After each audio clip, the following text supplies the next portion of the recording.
sinabi po natin corruption, ito po yung mga paraan, of course hindi tama, kung saan nililihis po yung media practitioner dun po sa kanyang gampanin, dun po sa kanyang role sa isang demokrasya. For instance, ano po ba yung trabaho natin bilang media practitioner? Of course, nandun yun po yung basic objective to inform the public about information that they need to know, that they need to have in order to make sound or informed decision sa isang demokrasya. And of course, hindi po ito humihinto doon sa simpleng pagbibigay ng impormasyon. Dapat po inilalagay sa tamang konteksto yung mga impormasyon na binibigay po ng media practitioner ng isang journalist dito po sa ating mga kababayan. Ngayon, doon po sa of course, kasama po rito of course yung tinatawag nating role ng ating mga periodista para kahit pa paano ma-educate po, maturuan ng mga tamang values, sa mga tamang leksyon yung ating mga kababayan. Pero alam ko dito, in this day and age, medyo ingat na ingat po ibang mga practitioners natin sa pagbanggit ng education as one of the roles of our of a free press, no? So dahil inisip ng iba, bakit? Bobo ba kami? Hindi ba kami matalino? Kulang ba kami sa kaalaman? Huwag po kayo ma-open pag sinabi ng isang media practitioner, na isang journalist na kasama po sa ating trabaho ay yung pag-educate ng public. Dahil kami po mismo sa media, araw-araw din po kami na-educate at natututo doon po sa ginagawa namin pagsasaliksik, sa ginagawa namin pagbusisi sa mga dokumento, sa pag-aaral sa mga issues, at sa pakikipag-usap po sa mga eksperto. So lahat po tayo natututo dito po sa ating ginagawang trabaho. Ngayon, may mga pagkakataon po na yung isang media practitioner nalilihis po doon sa objectives, doon sa kanyang gampanin sa isang demokrasya. For instance po, sa isang election campaign, ano ba yung objective for instance ng isang journalist pag nag-interview siya ng isang kumakandidato sa isang posisyon, for instance, for senator, for president, for vice president. Napaka-importante po nito, no? Bakit ba niya ini-interview yung isang kandidato? Dapat maliwanag doon po sa journalist na ini-interview po natin ng isang kandidato para po busisiin yung kanyang pagkatao, yung kanyang public service record kung meron man, at kung wala, busisiin natin kung ano pa yung mga pwedeng busisiin para mas maintindihan ng tao kung sino ba itong tumatakbo para sa isang posisyon. Dapat sinisilip din po natin yung kanyang track record, sinisilip po natin yung mga inconsistencies sa kanyang mga ginawa, sa kanyang mga aksyon, sa kanyang mga pronouncements, and of course, bubusisiin po natin yung kanyang plataforma. So, no exception. Dapat po ito ginagawa natin sa lahat po ng mga kandidato. And of course, there are more questions that need to be asked when it comes to candidates who have been in government for so long, who have been confronted by so many controversies, yung meron track record ng corruption, di ba? So mas tinatanong sila pagdating doon sa issue ng corruption. But of course, it doesn't exclude other candidates from such questions. But my point is, dapat tinatanong po ito. Ngayon, paano ko yung practitioner nag-interview po ng isang kandidato para po papogiin, para pabanguhin, para pagandahin yung isang kandidato? Lumilihis na po iyon doon sa objective na binabanggit po ko po kanina. Ngayon, worse, paano kung ginawa po ito ng isang journalist dahil siya po ay nabigyan po ng bayad, nabigyan po ng pabor noong kandidato? Ito po yung pag-usapan natin. Ang corruption po kasi, of course, naturally, ito yung isa example. Kunwari ako yung kandidato. Kinalabit ko si journalist sabi ko sa kanya, ang laki ng platform mo. Pwede ba kitang pwede mo ba ako interviewin? Ako na bahala sa'yo. Bibigyan kita ng malaking halaga.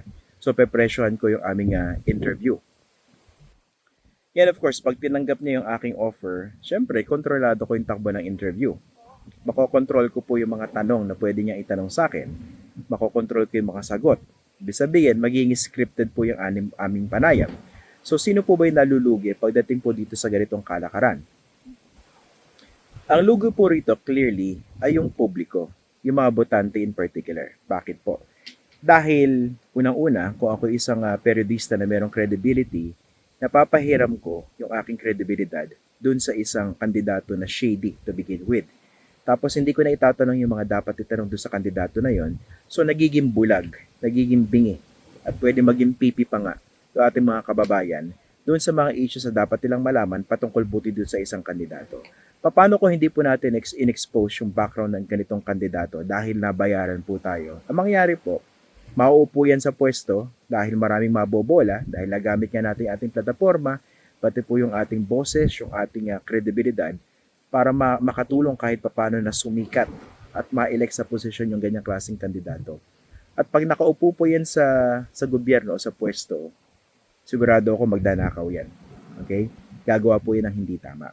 So, sino po yung talo doon? Talo po doon yung publiko. Dahil yung loyalty po natin ay dapat nandun sa citizen. Ang commitment po natin ay nandun sa katotohanan. Nakasulat po yan sa isang libro. Ang tawag po, The Elements of Journalism. Doon po sa pagkakataon na binigay ko, ang lugi po rin yung taong bayan dahil yung loyalty ng isang journalist na pinayagan na makurap yung kanyang profesyon ay napunta doon sa kandidatong nagbayad. Okay? So, pag nagnakaw po yan sa kaban ng bayan, pati po ako talo. Pero syempre, hindi natin maiisip yun dahil kung ako man yung journalist na nagpabayad, kumita na ako. At kumita ako ng malaking halaga. Isa po yung napaka-clear na example ng corruption pagdating po sa pagko-cover ng mga kandidato pagdating sa kampanya. And of course, hindi po lahat ng corruption sa media ay dumadaan o nasa form po ng tinatawag nating salapi, yung overt na pagbibigay ng pera.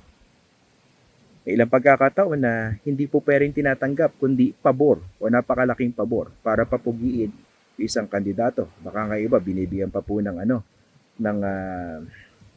I don't know, tulong sa negosyo, etc. etc. Marami pong paraan para makura po yung media. Yun po yung punto binabanggit natin.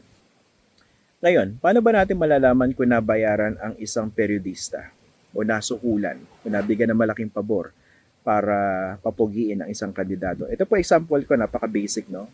Ilimit na lang po natin dito sa example na binanggit ko patungkol po dito sa election campaign coverage. Sa totoo lang, para sa isang ordinaryong mamamayan, mahirap pong malaman. Okay? Even among us practitioners, mahirap makakuha ng maliwanag na ebidensya na nagpabayad po itong isang periodista. Pero may mga paraan po para malaman natin. Dahil yung ating pong industriya, hindi naman po ganun kalaki para hindi natin malaman yung ginagawa ng isa't isa.